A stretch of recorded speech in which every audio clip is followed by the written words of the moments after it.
Deus é amor. Parágrafo 218. Ao longo de sua história, Israel pôde descobrir que Deus tinha uma única razão para se revelar a ele e para tê-lo escolhido dentre todos os povos para ser dele, seu amor gratuito. Israel entendeu, graças a seus profetas, que foi também por amor que Deus não cessou de salvá-lo e de perdoar-lhe sua infidelidade e seus pecados. Parágrafo 219. O amor de Deus por Israel é comparado ao amor de um pai por seu filho. Este amor é mais forte que o amor de uma mãe por seus filhos. Deus ama seu povo mais do que um esposo ama sua bem-amada. Este amor se sobreporá até as piores infidelidades, irá até a mais preciosa doação. Deus amou tanto o mundo que deu o seu Filho único. Evangelho segundo São João, capítulo 3, versículo 16. Parágrafo 220. O amor de Deus é eterno. Isaías capítulo 54, versículo 8. As serras mudem de lugar, ou que as montanhas balancem, meu amor para contigo nunca vai mudar. Isaías capítulo 54, versículo 10. Eu te amo com amor de eternidade, por isso guardo por ti tanta ternura.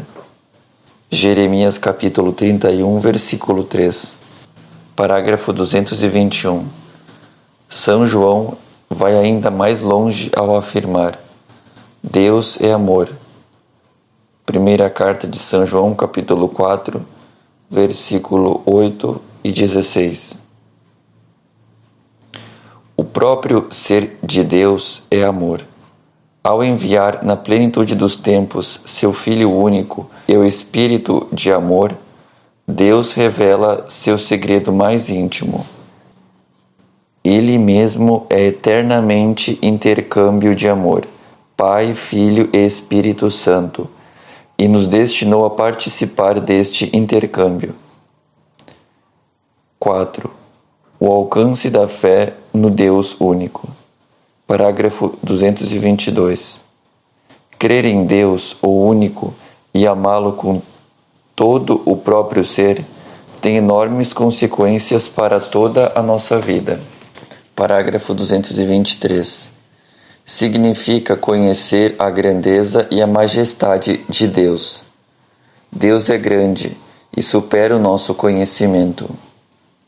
Jó, capítulo 36, versículo 26.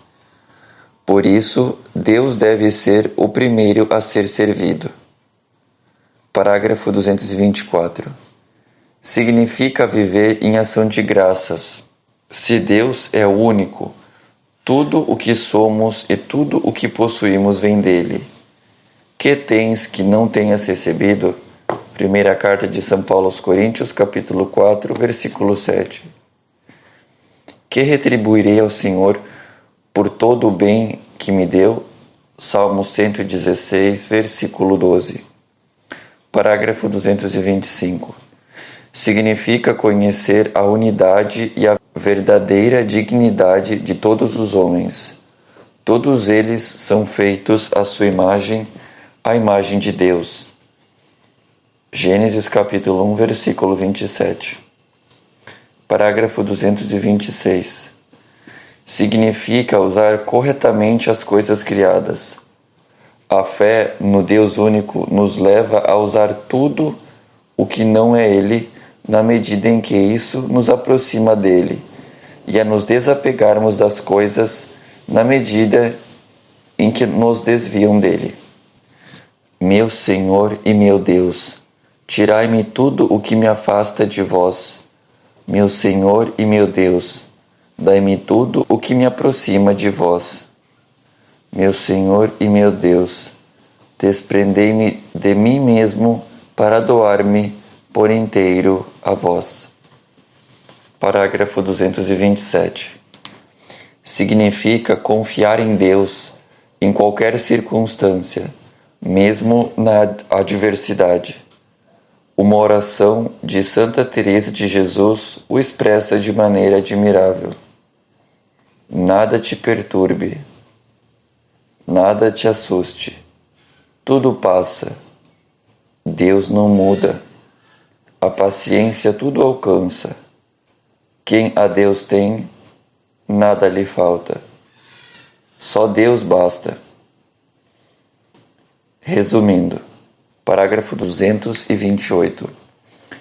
Ouve, Israel, o Senhor nosso Deus é o único Senhor. Deuteronômio capítulo 6, versículo 4. Evangelho segundo São Marcos, capítulo 12, versículo 29. É preciso necessariamente que o Supremo seja único, isto é, sem igual. Se Deus não for único, não é Deus. Parágrafo 229. A fé em Deus nos leva a nos voltarmos só para Ele, como nossa primeira origem e nosso fim último, a nada preferir nem substituí-lo por nada. Parágrafo 230. Ao revelar-se, Deus permanece mistério inefável. Se o compreendesses, ele não seria Deus. Parágrafo 231. O Deus de nossa fé revelou-se como aquele que é. Deu-se a conhecer como rico em bondade e fiel. Êxodo capítulo 34, versículo 6. Seu próprio ser é verdade e amor. Parágrafo 2. O Pai. 1. Em nome do Pai, do Filho e do Espírito Santo. Parágrafo 232. Os cristãos são batizados em nome do Pai, do Filho e do Espírito Santo. Evangelho segundo São Mateus, capítulo 28, versículo 19. Antes disso, eles respondem: creio. A tríplice pergunta que requer que confessem sua fé no Pai, no Filho e no Espírito. Fides omnium Christianorum in Trinitate consistit. A fé de todos os cristãos fundamenta-se na Trindade. Parágrafo 233. Os cristãos são batizados em nome do Pai, e do Filho e do Espírito Santo, e não nos nomes.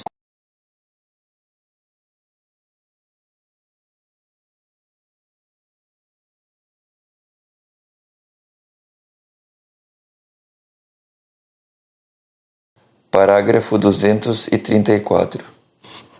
O mistério da Santíssima Trindade é o mistério central da fé e da vida cristã.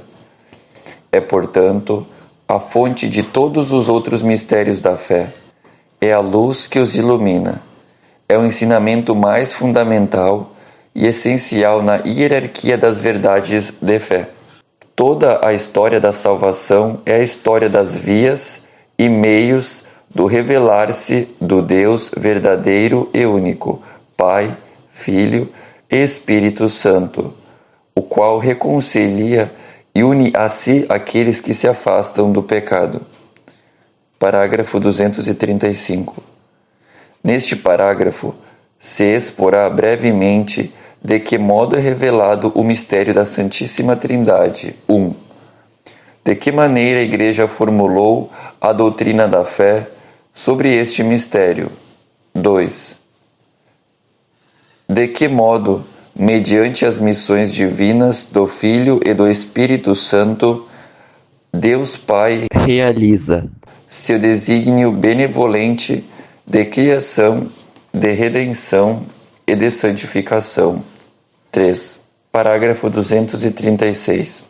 Os padres da Igreja distinguem entre a teologia e a oikonomia, designando com o primeiro termo o mistério da vida íntima do Deus Trindade e com o segundo todas as obras de Deus por meio das quais Ele se revela e comunica sua vida. É mediante a oikonomia que nos é revelada a teologia, mas inversamente é a teologia que ilumina toda a oikonomia. As obras de Deus revelam quem Ele é em si mesmo e, inversamente, o mistério de seu ser íntimo ilumina a compreensão de todas as suas obras. Acontece o mesmo, de modo similar, entre as pessoas humanas. A pessoa mostra-se em seu agir. Quanto melhor conhecermos uma pessoa, tanto melhor compreenderemos seu agir. Parágrafo 237.